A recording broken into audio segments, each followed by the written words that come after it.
All right, everybody, welcome in. Ready to dive deep. Today, we're journeying back to the battlefields of World War I. World War One, huh? Yeah. But, and here's the kicker, we're not just doing a regular old history lesson here.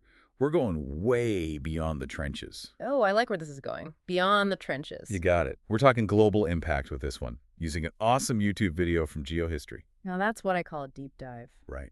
It's crazy how often WWI gets boiled down to just, like, trench warfare in Europe, you know? Yeah, it's like the go-to image. But the reality, as I'm sure you know, is so much bigger. Way bigger. The video actually kicks off with something you might not expect. The Franco-Prussian War. 1871. Now that's going back a bit. Way back. But it's essential, trust me. Germany's victory there. Huge EE turning point. It's like the first domino. I'm with you. They took Alsace-Lorraine from France, which, let's just say, didn't go over well. Understatement of the century. Talk about holding a grudge. And that resentment became a breeding ground for alliances. Alliances, and let's be real, a whole lot of paranoia. Germany, riding high after their win, decided to solidify their power. Enter the Triple Alliance. Germany, Austria, Hungary, and wasn't Italy kind of dragged into that whole thing? Oh, totally. The video even pokes fun at that. Italy was hesitant, to say the least, but they saw aligning with Germany as the, shall we say, least worst option at the time. Meanwhile, France is watching this whole alliance-building party like... Got amused. Not even a little bit. And feeling seriously threatened. Germany's getting chummy with Austria-Hungary. Tensions are high. They needed some backup. Thus, the Triple Entente is born. France, Russia, Great Britain, they saw the writing on the wall, a united front against the growing might of Germany and its allies. So now we've got these two massive power blocks, each side eyeing the other with suspicion. The world's a tinderbox at this point, right? And you know what they say. Where there's a tinderbox, there's gotta be a spark. Cue the Balkans. Talk about a powder keg just waiting to explode. Seriously, the Balkans have a knack for shaking things up. Always have, always will. It's like this crossroads of, well, everything. Ethnicities, empires, religions, you name it. A recipe for disaster, basically. Pretty much.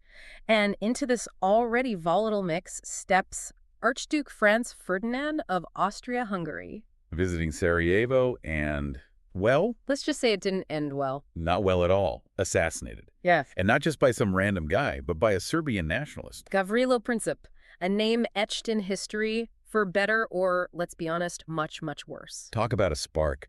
That assassination in that place at that time, it was like lighting the fuse on a stick of dynamite. And what happens when dynamite blows? Everything changes. Everything changes. And that fuse, burning fast, leading straight to, well, you know what comes next, World War. It's right there in the name, isn't it? But you're spot on. The geohistory video does something really interesting here, kind of pulls back the camera. You know, it's not just about those trenches anymore. It's global, full scale.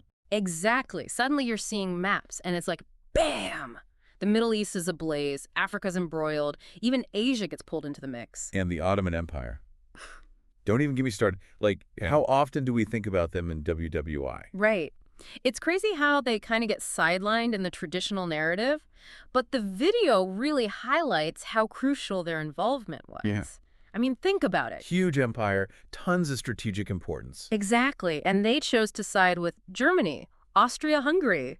Major turning point. Oh, absolutely. Suddenly you've got new fronts opening up in the Caucasus, this whole fight for the Suez Canal. The Suez. Talk about a lifeline. The British were freaking out about that one, right? For good reason. Control the Suez, you control the flow of everything. Troops, supplies, you name it. From Europe's colonies straight to the fight. It was a game changer. And that's where things get even more, like, tangled, you know? Because it wasn't just about soldiers from Europe anymore, was it? No way. Yeah. I mean, the video shows these incredible images. Soldiers from India, Senegal, Algeria, all over, fighting and dying in a war on a continent thousands of miles from home, you know? It's one thing to read about that in a textbook, but to see it, those faces, it hits differently. Totally. And you have to wonder what was going through their minds. Right.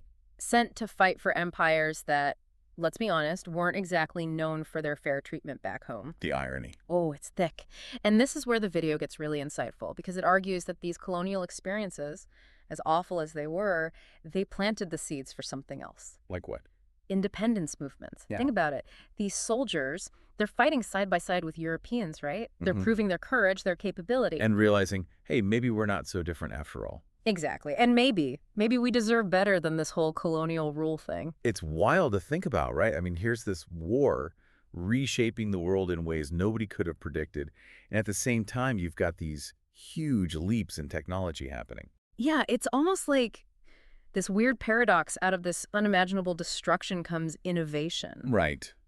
But as the video reminds us, innovation doesn't always mean, like, rainbows and sunshine. Not in this case, that's for sure. No way. We're talking aerial bombardments, submarines lurking in the depths, ready to take out ships. It's a Mm. whole new level of warfare. And then you've got poison gas. Just awful. Awful doesn't even begin to cover it.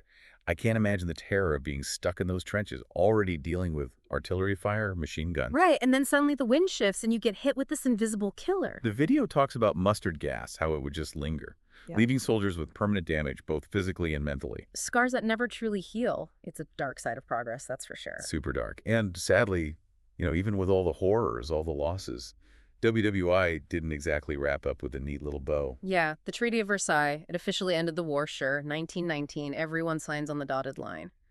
But was it really peace? That's the million-dollar question, right? Yeah. Because looking back, it feels more like setting the stage for round two. Totally. The video doesn't mince words on this. The Treaty of Versailles, for all its good intentions, it ended up creating more problems than it solved. Especially for Germany. Big time. Crippling reparations, losing territory, having to take the blame for the whole thing. I mean, talk about adding insult to injury. They were humiliated, economically devastated.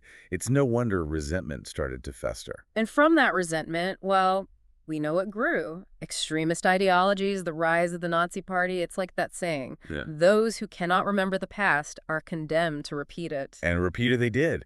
Yeah. Man, this deep dive has been heady, but so insightful. Right. It's amazing how much we can learn from just one video when it connects the dots like this. Totally.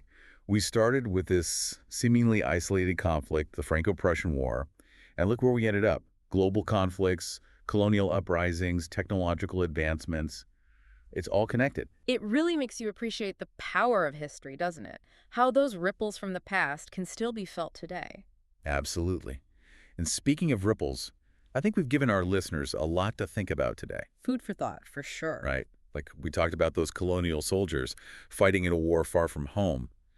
How do you think their experiences in WWI shaped their own fight for independence later on? Something to ponder. Definitely. Thanks for having me. And a huge thanks to GeoHistory for that incredible video. We'll be sure to link to it in the show notes.